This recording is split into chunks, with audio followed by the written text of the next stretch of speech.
Welcome all to this webinar of Simacan. My name is Sylvie Spraenberg. You already saw the attendance that we have here. I am the CTO of Simacan and I am the facilitator for this session. Now, Simacan offers a SaaS platform to monitor transport execution.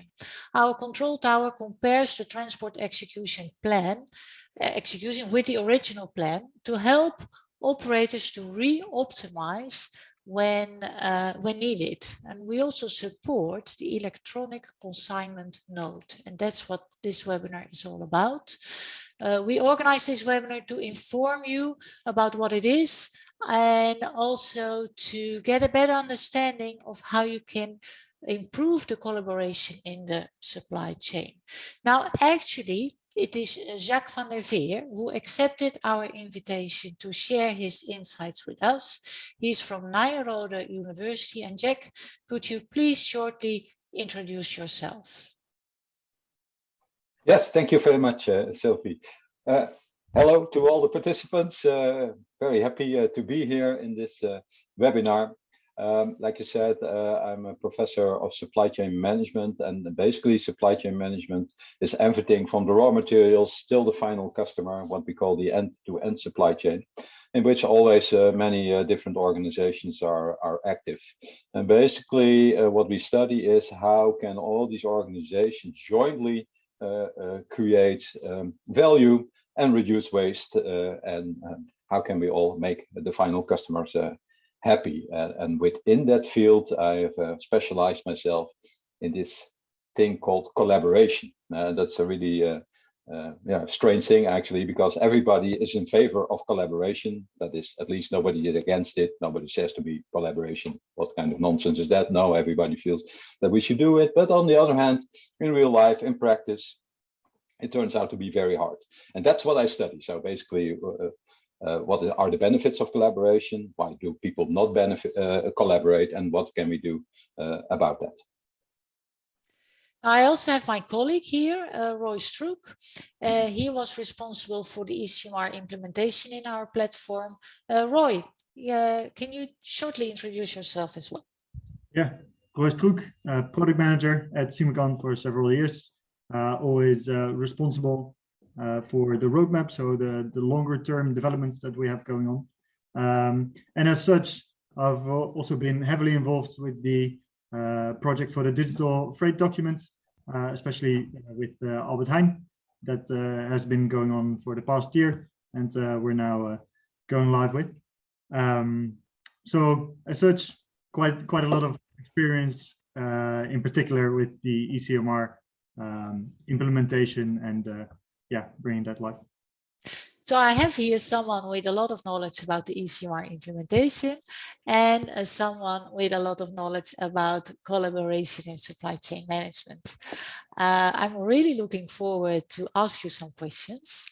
But before that, I assume that the topic of this webinar is e-CMR.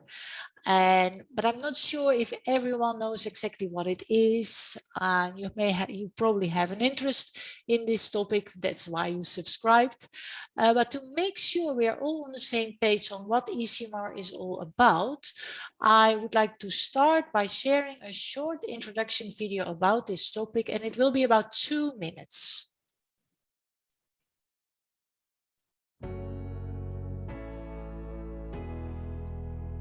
In recent years, collaboration has become increasingly important in the supply chain. It is seen as a cornerstone to make continuous improvements in the areas of cost and risk reduction, particularly in value creation. To speed up the supply chain processes, make them more transparent and more efficient, the Digital Consignment Note, or e-CMR, was introduced. It is used to reduce paper-intensive administration, lower failure costs, and increase overall transport efficiency with real-time insights into the entire supply chain. Simacan connects directly to your e-CMR suppliers, providing the following advantages. Your digital freight documents can be created, assigned, shared, and viewed in the context of a trip. We maintain the link between individual documents and the context of the whole trip. e-CMR ensures that all parties view the same synchronized truck and shipment data so that everyone is prepared for what is to come. Simacan automatically combines data from planning, warehouse, and your e-CMR system, along with the e-CMR systems of your partners, so that all parties in the supply chain can have an unambiguous overview. Real-time monitoring to ensure that you can immediately manage and adjust exceptions to your cargoes. When all data is in sync during execution, you can resolve disputes about damaged or missing freight or returns and speed up the invoicing and cash flow. In the Simacan control tower, you can easily see if trips have an e-CMR. You can create, issue, manage, and cancel e-CMRs. All communication and data remain in sync at all times. Exceptions are highlighted when a document does not correspond to the handling conditions, expected timing, or progress of the trip. To conclude, Simacan helps companies to maximize the value and usage of e-CMR within all transport operations, with minimal implementation effort, to achieve a paperless, transparent, and efficient supply chain.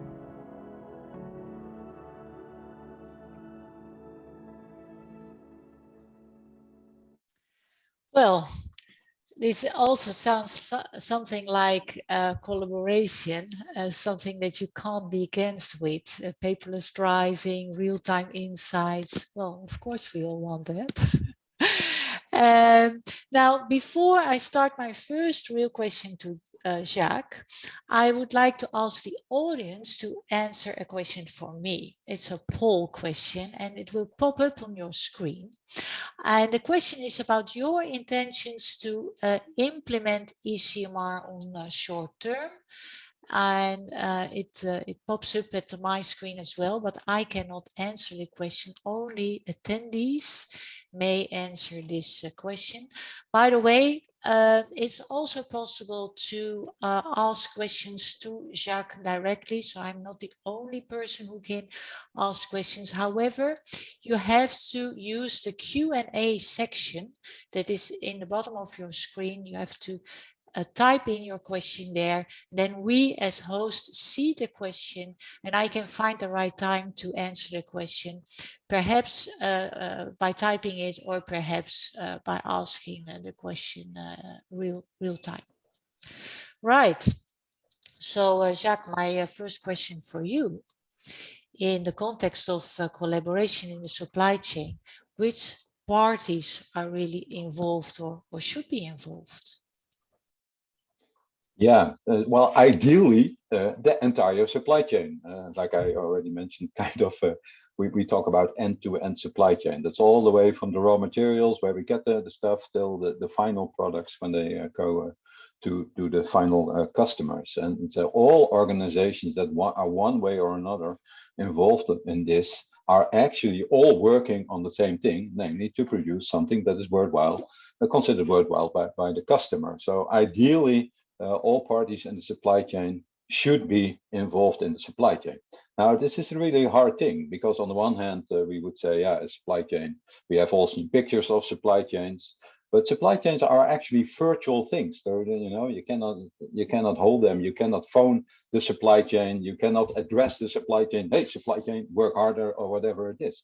It always consists of the various companies. And so the companies have to be aware that all the other parties are in fact part of your supply chain.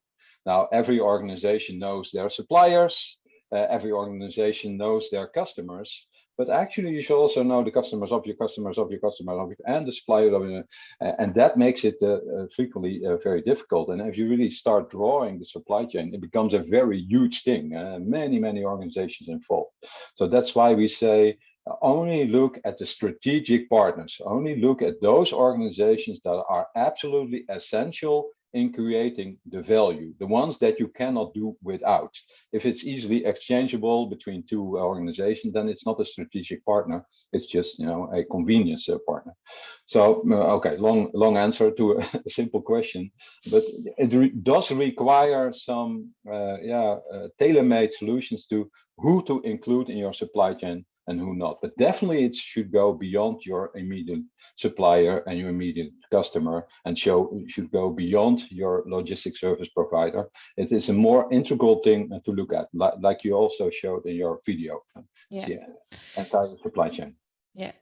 So, well, at Simacan, we often talk about the carriers and the shippers, but actually there are only two parties, and you tell me that it's a much longer chain.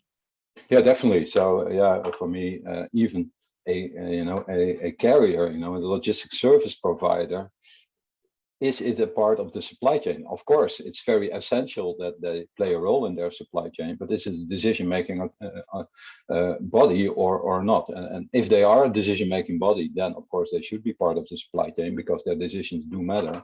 If they are just executing the assignments of shippers, then maybe we should not consider them. So, okay, it takes a bit of a tailor-made approach to see who are all involved in these things. But we talk about strategic partners, those that really do something that you cannot do without in order to create value for your final customer. Now, very interesting, I have here the results of the poll. And almost 1/3 of the audience is saying, yes, I'm planning to implement e-CMR within the next 6 months, or I am doing so. Then almost 50% is saying, I don't know. And the remaining, well, a little bit less, 23% is saying, no, I do not have that intention, which is an interesting result, because there is a 50% that doesn't know and can go both ways, and perhaps will change his mind based on the information in this webinar. Now, let's go back to supply chain. There are some recent news articles that warn for a dramatic Christmas because of the freight prices and because of delayed supplies. Now, at the same time, I still order my things online, and I receive things. So in my very short, small world, it seems to work. Mm-hmm. What are the issues? Could you explain it to us? Yeah, so I think since the corona pandemic really popped up more than a year ago, 1.5 years ago, we immediately saw disturbances in the supply chain, because first China was laid down, and then Italy, and immediately we start worrying, China, a lot of stuff is produced there, will we still get it? And then of course Italy followed, and then basically the entire world. And what we see there is that, okay, there were some early solutions to it, but yeah, then it was not a worldwide pandemic, yes. But the longer that this takes, and in Holland, we are kind of going back to normal, but that's certainly not in the rest of the world. So these disturbances keep on happening, and there you get a real disbalance between demand and supply, because of course when factories are laid down, the supply is basically not happening. But also everybody thought that there will be a huge economic crisis, so the demand might not go as fast as it now happens to be. So we have a huge demand and still a slow supply. And there is also an imbalance, mainly around the containers, sea containers, which are all stationed in the West, where they should be in China, otherwise we cannot ship things. And you see all these disturbances now popping up. And as soon as uncertainty gets into the supply chain, if we are not certain, like you are still certain that whatever you order, you will get. But as soon as you start thinking, when I order my toys for my kids or my nephews or whomever it is, will it actually be supplied? You will immediately order them now. And if everybody starts doing that, then again, that is a disturbance. This hoarding principle comes from the uncertainty. So there's a lot of disturbances in demand and supply and uncertainty. And there we see the supply chains falling apart. Because there's so an example was the toilet paper. Brilliant example, toilet paper. There was plenty of toilet paper, but people thought there was not. So they started hoarding that until this little video showed up of a full warehouse full of toilet paper, and then everybody, okay. And that is transparency. And one of the key features that you also showed in your video is transparency. The e-CMR is providing transparency, and this transparency is absolutely needed in order to make the supply chain move swiftly, and that we know of each other, what is happening. And if there is a shortage, that at least we know this up front and are not just triggered by some strange images that we have in our heads, like with the toilet paper. Yeah. Another consequence of the pandemic is that we started to order more online. As a result, we have more vans in the streets, and actually we get multiple vans from sometimes even the same company within one day, and everyone is asking, well, is this really sustainable, and what does this do with our cities? And emissions. Now, is it true that it's not sustainable? And if so, what can we do about it? Well, from a logistics point of view, this whole home delivery is a nightmare, obviously, because instead of going to the city and grouping things and bringing them home yourself, now every package has to be brought to everyone. It's also what I would call it's so convenient.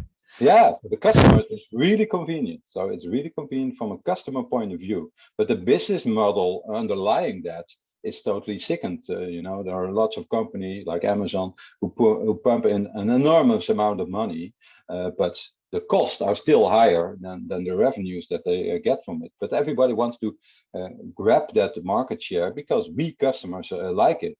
But customers also have to realize that if you have such high convenience, then this low sustainability and these packed cities with all the vans coming up is an immediate result of your choices.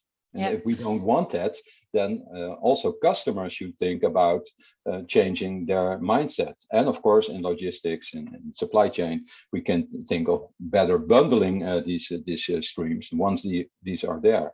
But it's only as long as we are now absolutely sure that this will also be the future. What is it now a rise because of the pandemic? Will it slow down again, or will it only rise?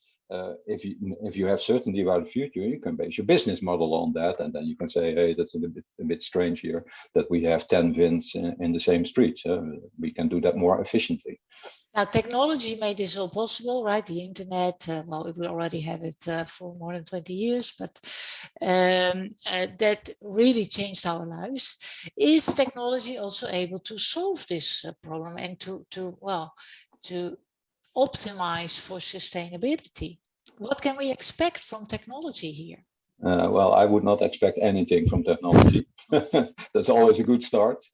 Now, of course, technology, you know, can do miraculous things. Who would have thought that we would have the internet and we can order? And you know, 20 years ago, that was just unimaginable. And so now we have these things. But I think technology always goes hand in hand with two other things, namely processes. As soon as there is new technology, we have new processes in place, like, for instance, home delivery of orders via the internet. That didn't used to be there, so that's a new process. But it's always the people who drive the change.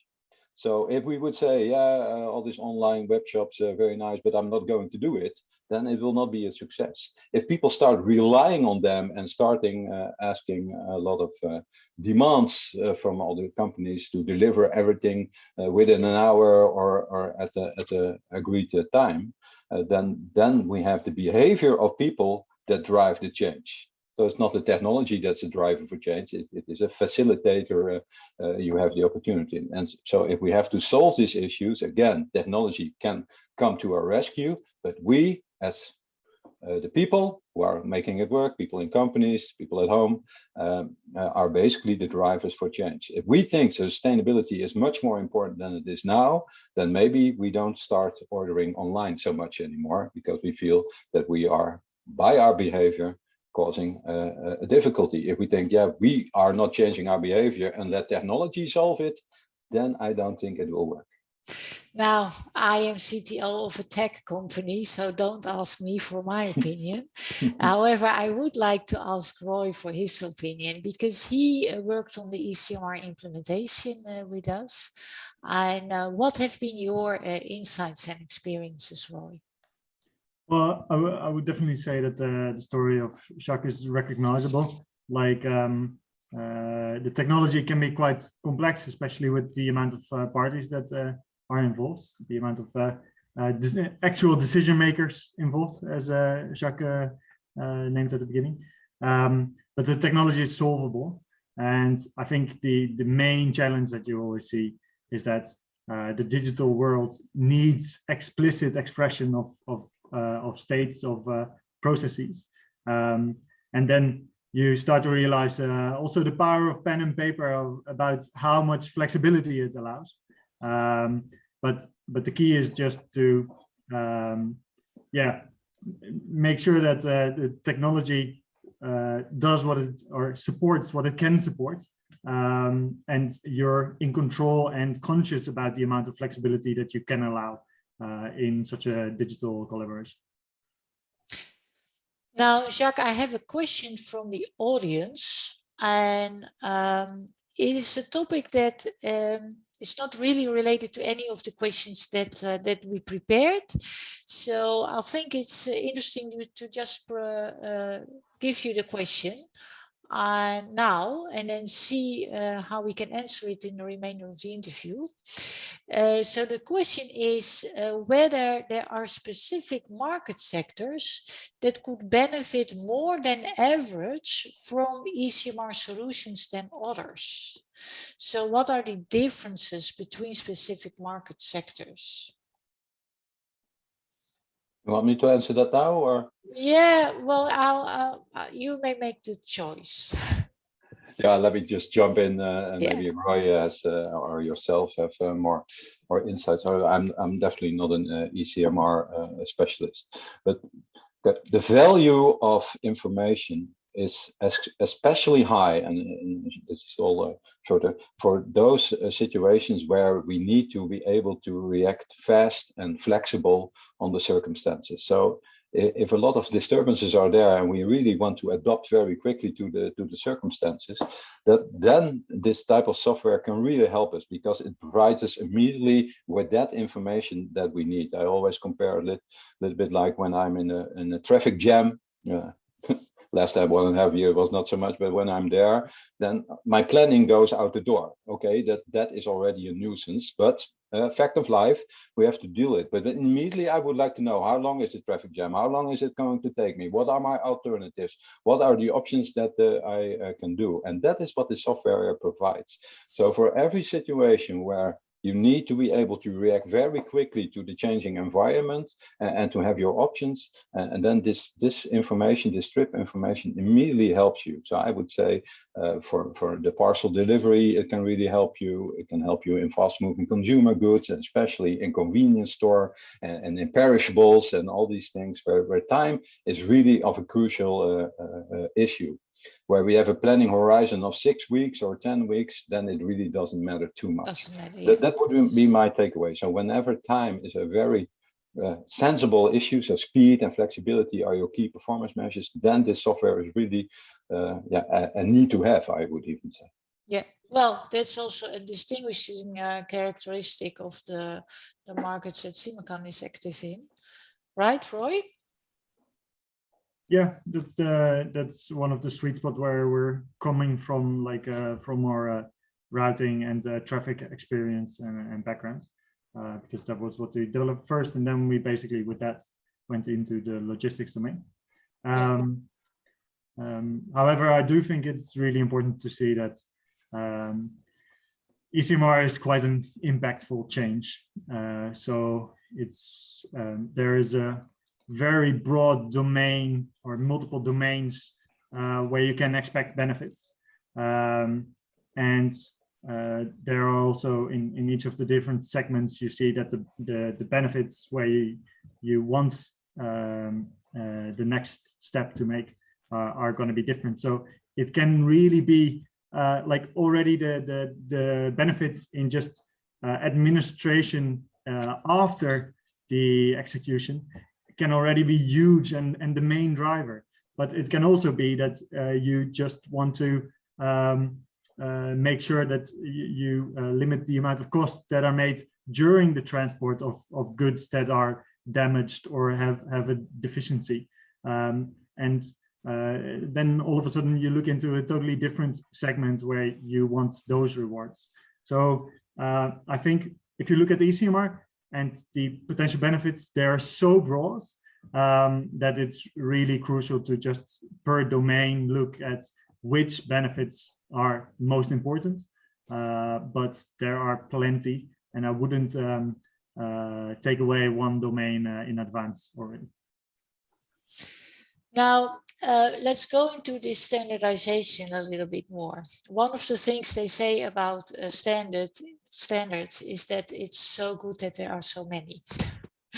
And also in the consignment world, the electronic consignment world, we see that there are different variations of the standard. And that's probably needed because of the demands of the different market segments or the different domains. Well, does it make it easier for us, or does it make it more complex? Is it really needed? And the related question perhaps is it comes from the audience, which is asking, well, is regulation by the government and the European Union increasing or decreasing the speed of e-CMR innovation? And first, Jacques, could you give a first response, and then perhaps Roy can also jump into that. Yeah, so here I would say, okay, this is your business, but what I've learned from information technology, keep it as simple as possible. Keep it as standard as possible. As soon as you start writing your own software, you're almost doomed. And why is that? Because there's always updates, and then you need to connect to everybody. And as soon as you have done it for yourself, you don't know who wrote it, at what time, etc. So keep it standard there. I don't think our competitive advantage as an organization comes from standardized software and making that a tailored one. It comes from the value that you create for the customer. In your backbone, in your information system, you need to be able to generate data that is undisputable, and so as soon as people have different systems and different data definitions, then it becomes a total blur, a total mess, and basically the value of your data is lost. What you do with the data afterwards, that's also I think what Roy just was hinting to. Trying to collect those data for which you can better serve your customers, that's where the real value lies, not in the system itself, not in the flexibility. So I would always say one standard is more than enough. It's the best that you can have. Maybe it's not your standard, but having a standard is always better than having a different standards. Keep it simple in terms of your IT backbone, in terms of that, because the value does not lie in that system as such. The value lies in what you can do with the data that you generate by the system. And that is a tailor-made thing, and everybody can do that in a different way if they like. I fully agree. Now, Roy, do you have any thoughts about the question on regulation? Does it speed up or the e-CMR innovation, or does it slow down? I think in the end, the key thing is that the partners in the supply chain are basically on the same page and ensure that they get a chain that works together. Regulation can definitely help in that regard to give some boundaries, but ultimately, I think these processes are not fixed by regulations themselves. They mainly rely on process agreements among each other. But it mainly comes with scale and the amount of different parties or the amount of different standards when they want to work together. That regulation is one of the most effective ways to keep that at least roughly in the same ballpark. Yeah. Yeah, that brings me to the question of the adoption rate of e-CMR. We really believe that it's the future, but we also have to admit that the adoption rate of e-CMR is still quite low, although we see that many people are thinking about it. We see the 30% rate in our poll. But why is that? Well, there is the technology is there. Yeah. Maybe I can say something about, yeah, okay, we have what we know as a network effect, right? So if one person has a phone, the first phone on earth, he cannot do anything with it. So why would I call a phone? If I know that Roy has a phone, then maybe I want to have a phone too, because I can call Roy, but okay. But if everybody has a phone, then it's silly for me not to have one. Because I cannot connect it. And I think this network effect is also here for all the new things like e-CMR. So always that starts slowly, and once it picks up, it will pick up largely. But back to the question, why would I not start with it? Yeah, it's a lot of hassle also, let's be honest. You have to change your processes, and you have to let people work with it.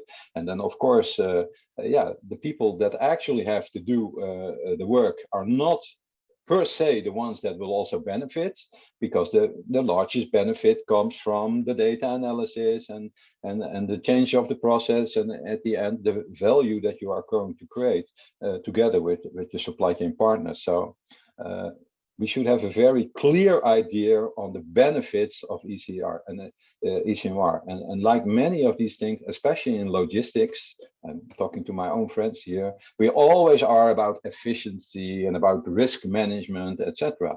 But the value lies in value creation for the customer.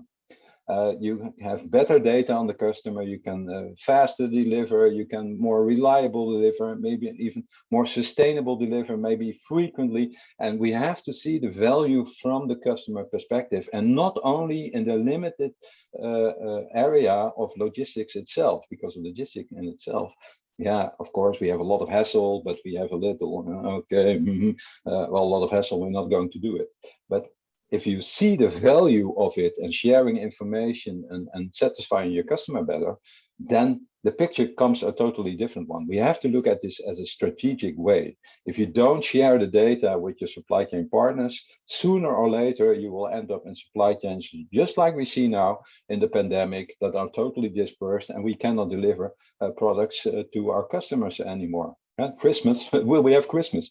If you are able to, in this time and age, buy your systems to be able to satisfy your customers, you will be an immediate winner. And how valuable is that? Yeah. So get out of this nitty-gritty stuff on cost reduction, and look at value. Now, before I go to the last question that comes from the audience, from Mustafa Boukari, perhaps Jacques, you can already read the question. Mm-hmm. I would like to ask Roy if you have examples of this difficulty of the adoption rate with the implementation that you did. Yeah, I think the key is indeed that the organizational side is always tricky with these adoptions. So with the many parties involved, you see also just a huge amount of different systems and variety of collaboration that needs to happen. So in the project that we did, you mainly see like the amount of different onboard computers for carriers, for drivers, the amount of different systems, just the different planning systems that even create like the plan that needs to be executed, and also the amount of different systems saying like, okay, which driver is going to drive it, or the warehouse management, the warehouses involved. And I think one of the key factors is then also, for instance, for the return flow, you have an additional party involved for Albert Heijn, which is Kuehne+Nagel, taking care of that. And these parties all need to adapt, and all need to change their processes based from that paper reality, with all the specific characteristics that they have, to a more explicit one. And then, yeah, the reality is just that the amount of stakeholders involved and the amount of different incentives from people involved results in the case that a lot of these incentives only pop up when you're working on it. So even if the adoption rate is low, I would definitely strongly advise to start that conversation, start understanding what are the potential benefits and goals that the different supply chain partners have, and the potential value that they can get from such a solution. So Yeah. I think that's really a key insight that I also got in the past year. Yeah, behavior change is one of the most difficult things. We all know that when we quit smoking, it's Stoptober, but there is a question here from the audience that is about sustainability and CO2 emissions. It's also about behavior change. It's a topic very, very close to our heart, because also at Simacan we believe that with our software we should contribute to a more sustainable environment. And the question is about transparency. And Jacques, perhaps you can repeat the question in your own words, Yeah. and then provide an answer. It's quite a long story. No, it's the question by Mustafa. Very, very good question, Mustafa. I think it's basically he asks, can not the transparency that with this fine software system like e-CMR, can we not use that for sustainability purposes? And I would say yes, 100% yes. Sustainability is one of the key drivers nowadays for supply chain collaboration. So, and I always take examples like Tony Chocolonely, world famous in the Netherlands, and the same holds for Kipster, chicken for the Lidl. If I have an egg, I cannot see from the egg whether it's created in a sustainable way or not. When I have a bar of chocolate, I cannot see from the chocolate itself whether it's created slave-free or not. For that, we need transparency in the entire supply chain. And that transparency can only be created with IT systems, with blockchain, or in this case, e-CMR. And so here, indeed, the amount of CO2 emissions, if you say, I can track that through the entire supply chain with systems like e-CMR, and I can make that data available to the consumers, whoever is interested in that, then I can make a claim that the CO2 reduction is very limited for this product. But if I don't have that information, I can make the claim, but nobody will believe it because they cannot check it. So indeed, these software systems really help you in creating this value additional to the product itself, namely the sustainable or the footprint of that particular product.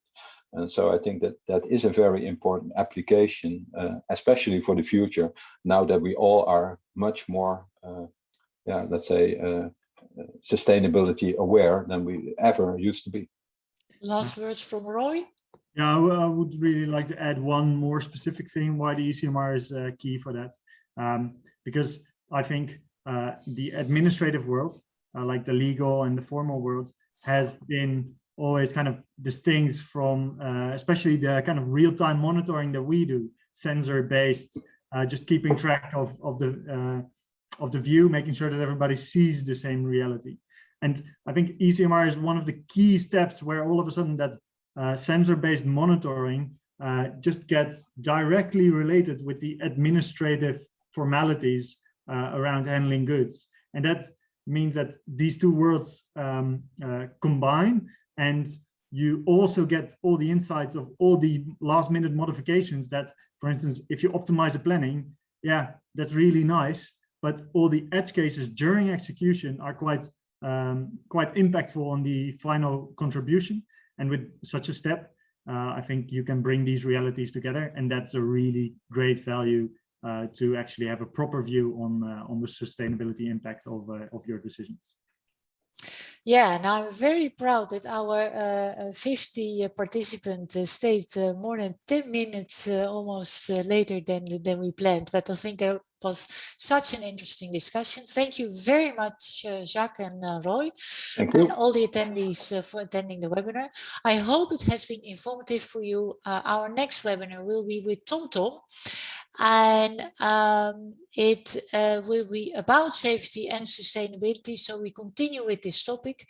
You will receive one more email from us with the recording of this webinar and an option to provide your consent to be invited for our future webinars. And please answer the evaluation form that pops up now, and provide us with your how you value this webinar. It helps us to improve for the next time. Thank you very, very much for your attendance, and well, goodbye. Thank you Bye-bye. very much. Bye-bye.